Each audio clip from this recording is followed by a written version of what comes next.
Short on time but want the essentials? In 10 minutes, you'll get the must-do mobility scooter tips that keep you safe, comfortable, and confident at Disney.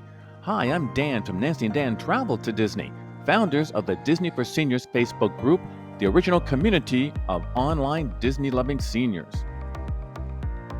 This video pulls the best mobility scooters at Disney tips provided by numerous members of our community into one quick reference guide. This is what makes this series of mobility scooters at Disney videos different from any other similar YouTube videos. This is not just our advice. These scooter tips come from over 180 experienced mobility scooter users who generously shared their wisdom to help Nancy, a first-time mobility scooter user, feel confident at Disney.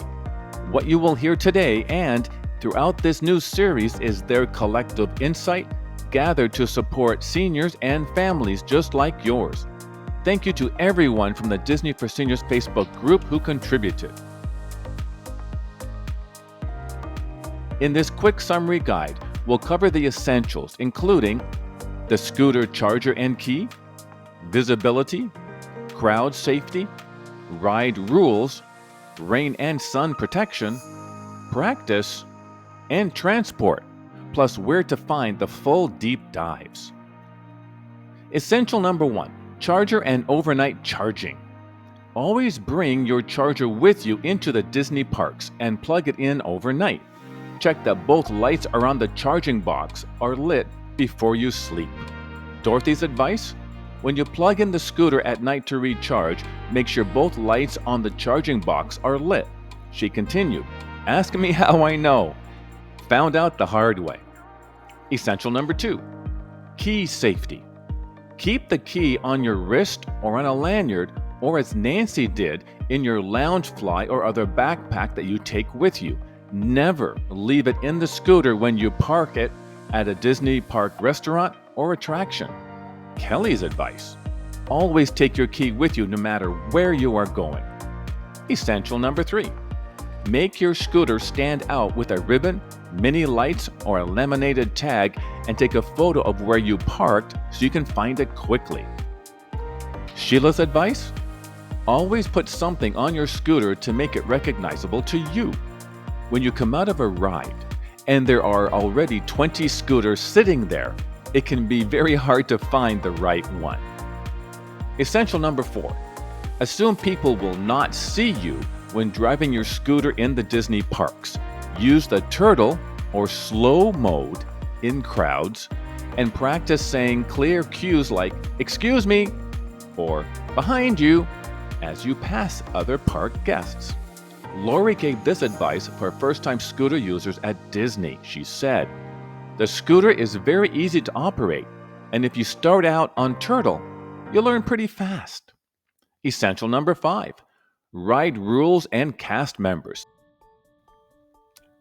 Check ride transfer requirements in the Disney app under Guest Services and always ask the cast member at the entrance to an attraction, "Do I need to transfer for this attraction?"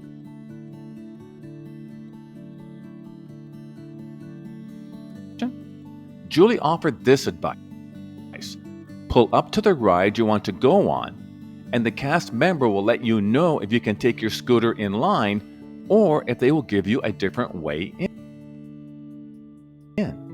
Essential number 6, if it might rain in the Disney park, pack a shower cap, clear bag, or as Nancy did, a clear rain poncho for the controls, as well as a trash bag or scooter poncho for the seat. Consider a collapsible canopy or umbrella if you can for hot days. On rainy days, Susan recommends to bring a shower cap to cover the control panel during rain showers. In the summer, Laurel said this: bring a towel to cover the seat, especially if you need to leave it in the sun while you ride or eat. Essential number 7, practice your routine. Practice 15 to 20 minutes at your Disney resort or even at a store before you leave home for your Disney holiday.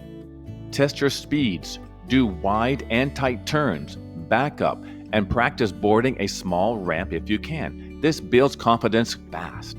Susan recommended this.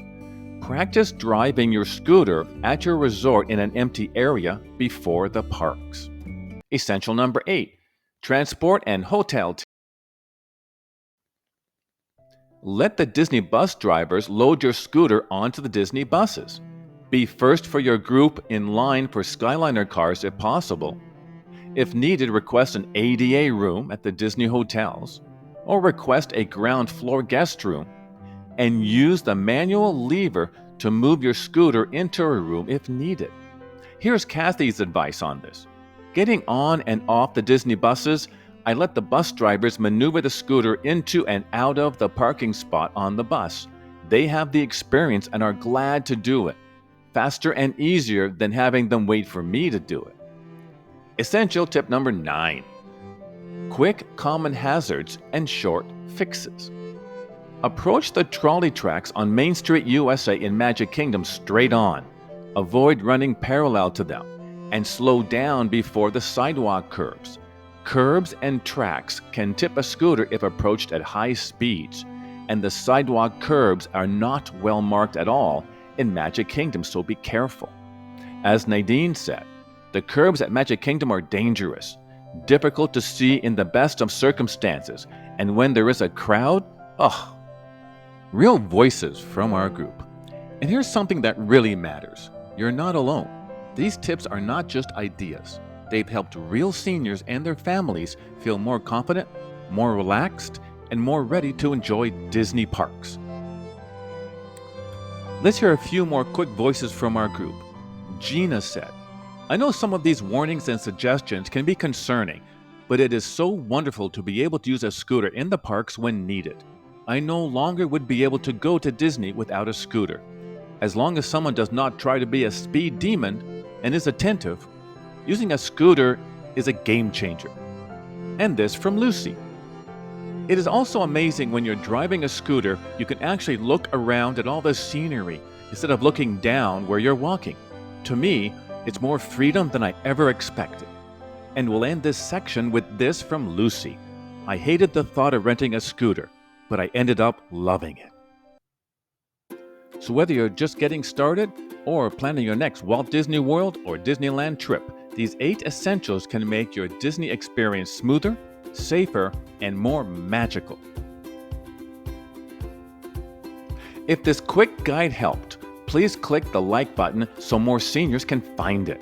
If you're not yet subscribed to Nancy Dan Travel to Disney, please subscribe and tap that bell to get notified when the next video in this series goes live. Thank you again to our Disney for Seniors Facebook group members for sharing their real tips from their own experience using a mobility scooter at the Disney parks. It is going to help so many Disney-loving seniors and guests of all ages. Now, please add one short tip to share with others in the comments, and we'll consider it for future updates. You can do this. A little practice and the right preparation bring the Disney magic. Advice? Want in-depth advice and guidance on using a mobility scooter at Walt Disney World or Disneyland theme parks from those who have done it before?